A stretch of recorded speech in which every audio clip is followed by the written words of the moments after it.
What's up, y'all? It's Lawrence from Three Brothers and a Shot of Milk, and today I'm ranking my favorite Superman costumes. There's been so many over the years. Some have not held up as well as others. And now, going over this list, I will definitely be taking the time period into consideration, when it came out. I'm all taking that into consideration. You are not disqualified if your suit came out in the 1940s. Let's take a look. I am not going to do costumes that aren't Superman, so the Smallville trench coat costume is not really going to be on this list, but I figured I'd mention it. Or the Smallville zippered up Superman jacket, all the things they did not to have a costume, nor will the brief cameo of pretty much Superman Returns S. But if you wanted to see Tom Welling in costume, there's a really dope Smallville comic where you actually get to see what he would look like in costume. Now, and also, I am not going to touch the Joss Whedon cut of Superman because that's not the way it was supposed to be colored. So that's not a great depiction of the idea of the suit. Nor will I be jumping into Snyder's Justice League because although that suit is dope in black, it was all done in post-production. So that's actually not what the suit looks like. So Whedon's is not a fair interpretation of the suit because the coloring got messed up. In Snyder's and Justice League, well, that's not the suit Cavill was walking around in, although it's dope. So I mentioned those, but those are not on the list. Worst suit ever is this television special of the Superman musical. It's terrible. For the time that it came out in, it could have done way better.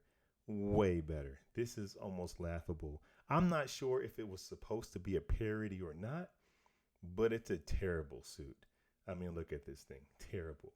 Next up, we have Superboy, and this isn't a bad suit. It's not too bad, but it came out in 1961, so where you would think there'd be improvements from the George Reeves suit, there just isn't. It looks pretty cheap. Next up, I hate this suit. It's the Brandon Routh Superman Returns suit. First off, the color is terrible. It's pretty much a brown or burgundy cape.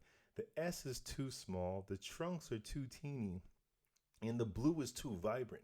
The blue overtakes the suit. Not to mention that the material of the cape is off in his boots. But we get up to this Tyler Hoechlin Supergirl Superman suit, and it's not too bad. I don't like the way the cape is connected. The boots are way too clunky and the material could be ill-fitting, but it's not the worst. We've already seen some that are pretty much the worst, and the S is pretty great. Next up, we have this black costume from Lois and Clark. It's pretty cool, follows the kind of Lois and Clark model, but it looks fairly cheap, especially where the S is kind of bubbling, and since it doesn't have the cool Superman colors, it looks really cheap. Next up, this isn't a bad suit when I take a look at it now. This Nicolas Cage Superman suit, the colors are amazing. That deep blue, that red, that yellow hits. But it does have that Tim Burton Batman type of muscle padding, which is not needed. But the colors are pretty amazing. And Nick Cage looks pretty dope in this suit. I just don't think Superman needs rubber muscles. Next up, we have Tyler Hoechlin's Superman and Lois's suit from the first two seasons, and this is a great suit. It's a little dark, but my issue is the obnoxious muscle padding. He doesn't need it. Dude is pretty cut. He's a muscular guy, and the padding just makes the suit look real cosplay-y. No offense, cosplayers. Next up, we have that George Reeves suit. Now, this is a great Superman suit. Could be a little baggy in areas, but it's a great suit. Now, I don't like the way the cape connects at all. I don't like that droopy cape, but his boots are pretty freaking cool, man. And there's a few, look at right here. Look at these boots. You're going to see them. There's a few Supermen whose boots get it right. You have to imagine those boots go into a pair of shoes. This Kirk Allen, the TV, our first live action Superman, and this costume hits, man. It hits really great. I think it's superior to George Reeves. Yes, the briefs are way too high, but for the time, it's a pretty great suit. I don't like the way the cape connects, but it's a pretty great suit. Now we have Superman Flyby. This suit is pretty great, man. This never made it, but you see some screen tests of Brandon Routh and Henry Cavill, and this would have been a really nice suit. Vibrant colors, vibrant blue, vibrant red. But again, does Superman actually need a muscle suit?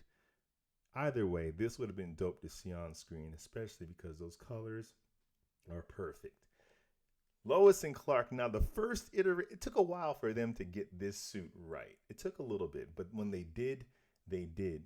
That deep, shiny blue material, that deep red, the big S on his chest. I love the pleated cape. It's a perfect suit. There's elements of it that look a little cheap, and it was made for TV. But outside of that, it's a great suit. You can see where the S kind of wrinkles there, but it's a good suit. And Dean Cain looked really great in that suit. I love that suit. Now we have John Haynes Newton's Superboy suit. Now this suit is pretty great, man. It pretty much is a version of the Christopher Reeve Superman suit. It almost is better, but this S, it looks too drawn with a magic marker to me. It kind of cheapens the whole suit, this S. And it's a good S. It's just the way they depicted it. I'm not a fan. It looks too bubbly or something. It's weird.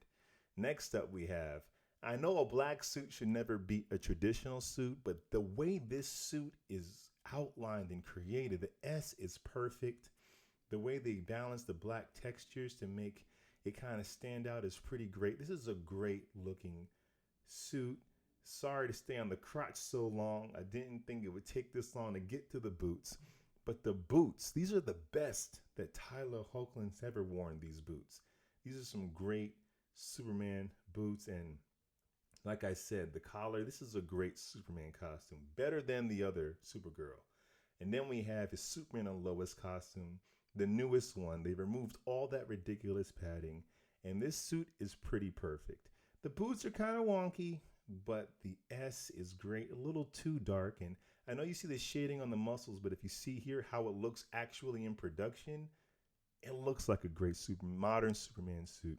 Love the texture, love the material. But the suit he wore as his Superman, his first Superman suit was freaking great. That Fleischer suit is amazing. I mean, the S, the colors, it's so vibrant. This suit is the best suit he's worn as Superman.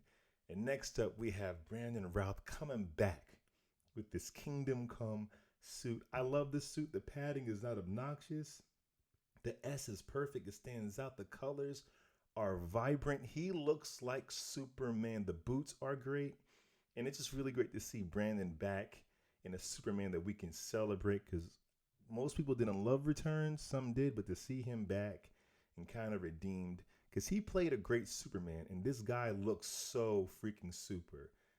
But come on, the GOAT, the greatest of all time, Christopher freaking Reeve, Superman costume is nearly flawless.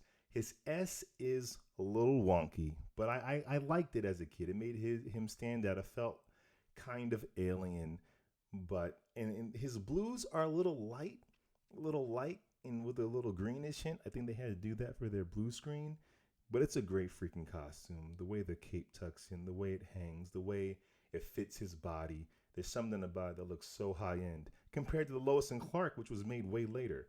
But the Superboy costume worn by Gerard Christopher, it takes the Reeves costume and puts it in a different level, because they actually have a comic accurate S. The blue is more blue. The red is vibrant. This costume is superior to the Christopher Reeve suit. I said it. Fight me. This is a damn near perfect suit. And then we get Cavill's Justice League suit that we never actually saw on screen. This is with that Snyder coloring and lighting. And it looks great. Now, my issue with this suit is the muscles are so obviously fake on this suit. It's too much. It stands out too much for me. And then we get to the Batman v Superman suit, which is darker, but the muscles aren't as obnoxious. But they are. They're very obnoxious, but it's an amazing suit. Love the pleated cape. Love the vibrant. The red is a lot redder, and the blue is a little lighter than Man of Steel. And the muscle is a bit too much here. It's not as bad as Justice League, but it's a bit too much. But you can see here in the behind the scenes how amazing the color is in the suit. They made it darker when they shot it. But this is a great color for a Superman suit. But the best one is the Man of Steel suit. It is so simple. The muscle is under the suit, not shaded into the suit, so it looks way more natural. The colors pop, that red stands out. Now it is a lot darker. I also love the oval belt buckle, not the square one they used for the later suits. But as you see in the behind the scenes, the red is way more red and the blue is a little bluer than they shot it with to make it look darker. So this is the best Superman suit ever made, bar none. James Gunn is going to have to do his job to top this bad boy. Let me know what y'all think. Let me know how you feel about this ranking, and let me know what your favorite Superman suit is. Hit the playlist, check out the unboxings, check out the movie reviews, check out all our other content, and I'll be back with more suit rankings. Same super time, same super channel. Peace. What's up, y'all? Welcome to Three Brothers and a Shot of Milk.